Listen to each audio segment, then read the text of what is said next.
Hi, ladies and gentlemen, I'm Archtraveler. Today, I visit my good friend William's studios. William is a very interesting architect because he grew up in UK and studied UK, but he served his practice in Hong Kong. What makes you come back to Hong Kong to serve your practice? Okay, so I'm William Liu. So I was born in UK, and my parents are actually from Hong Kong. So from a young age, lived in England, but my parents always take me back to Hong Kong. So Hong Kong has a very deep impression on me. So I continued to study architecture in UK, and actually during my year out, I actually came back to Hong Kong to work for 1 year for the firm called Tao Ho.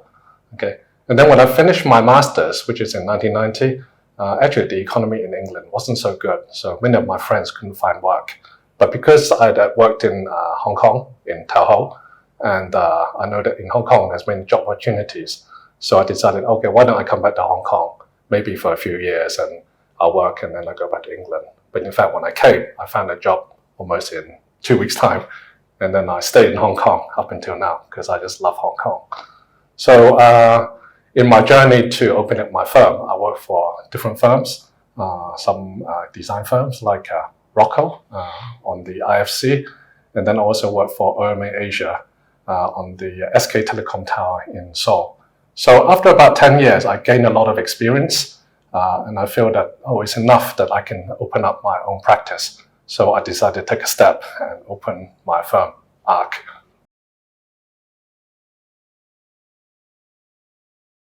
What's unique about this building is actually on a very thin and narrow site. Now, the program itself is actually a Ginza Type commercial tower. Now, what this means is that every floor is either for shopping purpose or it's for bars or F&B. So very unique to Hong Kong. Now, a few challenges. One is for the client. So the client is actually the owners of Sasa. So they're into the cosmetic and glamour business. So they wanted this building to be very unique, almost like a landmark to attract people to come to this building. Now, the other interest I have personally is the relationship between business model, and design architecture. And also the other thing is that I like our designs to somehow reflect a little bit of the client's character or their aspiration. So when we come with this design, one of the things we thought of is gemstones, which represents a certain kind of glamour. So we took that as an inspiration to sculpt this building. So a few things are happening. On this flat facade, we took about 500 mm, just to modulate the facade. So you can see from here that we introduced these very strong geometrical shapes into this building on this facade. And then as we turn the corner, we have a very strong modulation. It gets stronger so that the building is almost actually sculpting all the way. So this creates a very unique character to the facade because from the faceting, as the light hits the building, different angles actually generates different reflections and different characters. So it makes the building very sculptural. Even when we select the glass, we wanted it to have a certain amount of reflectivity, but also be transparent at the same time. So the building sometimes looks a little bit more solid and sometimes a little bit reflective at the same time, which is very unique. Now, because of this sculptural shape, what's also interesting is the silhouette. So if you look on this building, the silhouette is actually kind of snaking down, creating this movement. And personally, I like buildings which have a lot of movement because it's very dynamic. Now, this silhouette is unique because if you drive your car along Canal Road, the building actually rotates. And this corner actually changes shape. So this is very unique because it gives a very three-dimensional and very dynamic quality to this building. And I think it adds to that the urban quality of this entire site. Now, the other thing I want to talk about is the challenge we have with the curtain wall, how it comes to the ground. Because in Hong Kong, many buildings just have a tower and it becomes a flat podium and it comes to the ground. Now, this is a traditional approach. I mean, it's invented by SOM in the Lever House. So for this one, we wanted to try something different. So, and also reflect the geometrical shape. So what we did, we followed the geometrical shape, and then the curtain wall is almost like cut out and ends like a point. So the curtain wall is almost like coming down and touching the ground at a point as well, which I find very unique because it's almost like it's balancing on the ground. And then for this retail part, we made it like a two-story glass box, which is kind of almost inserted into the site. And then thirdly, the entrance of the building is very important because it's a corner. We want to open up the corner. So we opened up this corner for the escalator so that it's almost like you could scoop up people going up a two-story escalator into the lobby. This site is actually very near the Terrace, which is a traditional bar street. So again, this building is so-called the Ginza Type building in Hong Kong. So every floor is either a shopping or a F&B restaurants or the bars. So again, together with Terrace, we wanted to create a very energetic type of building, also very different as well. The challenge for this site is actually a very squarish site, and there's also a height restriction, which we cannot go. So what you normally end up is a kind of very fat and kind of short building. And the other issue also traditionally, we have a 3-story podium and a very slender tower. So how we overcome this is that we use the special regulation to set back the ground floor. So this allows the top floors to have more site coverage, but at the same time, we still need to do some setback.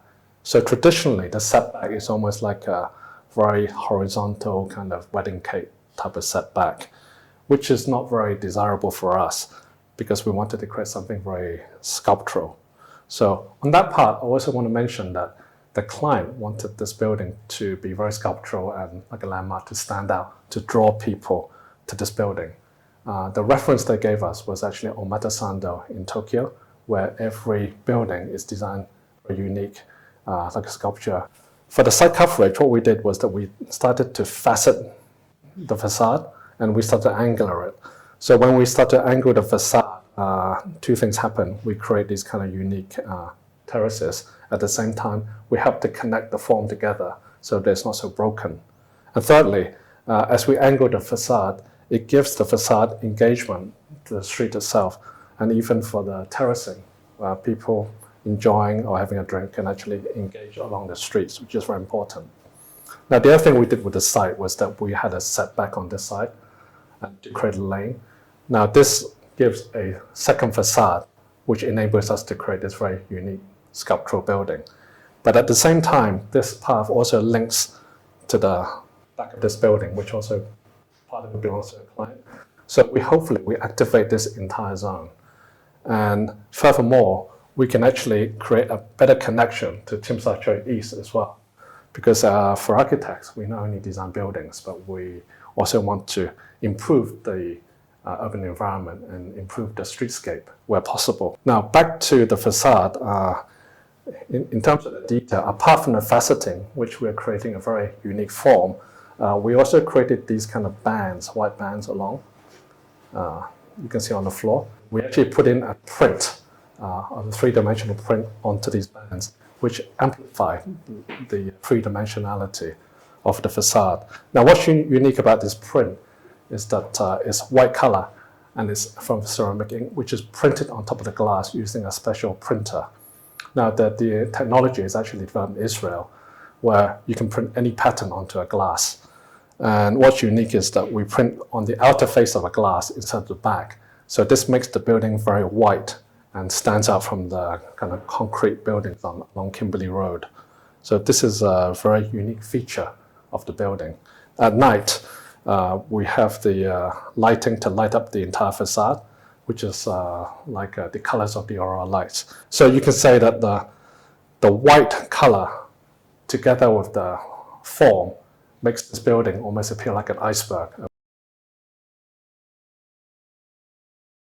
It is the Maxims headquarters and is located in Changsha Wan. So this is a model blocking of the architecture. So as I said before, my interest is in the relationship between business models and architecture and branding as well. So for this project, it's very unique to Maxine, and I wanted to design something that's unique to them as well in terms of reflecting their corporate culture. So what's interesting is that when we started off designing this building, we looked at Maxims. I think everyone knows that in the last 10 years, Maxims has come up with a lot of very interesting and forward-thinking, innovative F&B concepts. So when we started doing this, we thought, Maxine must be a very forward-thinking company. So we had some very wild and interesting forward-thinking ideas. But as we developed the whole project and we started talking to the management, the top management, we come to realization, actually, they're a very traditional Chinese company. So it got me kind of thinking, so how can we have a building that is traditional, but at the same time forward-thinking? We formed a rectangular block, which is the kind of very traditional kind of block. And this is set back to allow daylighting into the office spaces. And we did a very simple strategy. Basically, we cut the corners at various stages and kind of pushed them and modulated them so that it appears that the corners are actually moving very subtly. So, but at the same time, when you look in a certain direction, it's actually a rectangular block. So this is a very simple solution. At the same time, we felt that the Maxime should be very different from a traditional office. So we had this idea that the entrance is actually a huge side atrium, which is like almost like a display exhibition window to what's going on inside. So at the end, after we designed the escalators, they put in their F&B concepts into this building, which is we're very happy about. We went from the big overall blocking right down to the detail. So this is a mullion cap. So what happens is that the glass comes in, and we wanted the glass to conceptually kind of flow all the way, so that it's not like a mullion cap which is kind of stuck on. My personal interest is in the relationship between business models, branding, design, and architecture. So something that we're looking forward to is creating more design as experiences. So we have a very strong interior and architecture department. So we're looking for doing more integration. We're creating unique experiences and making places. At the same time, I believe that we want to do more architecture like Viewpoint and Maxims and the ICEBERG, which are very unique to the city, but also very practical as well and very buildable.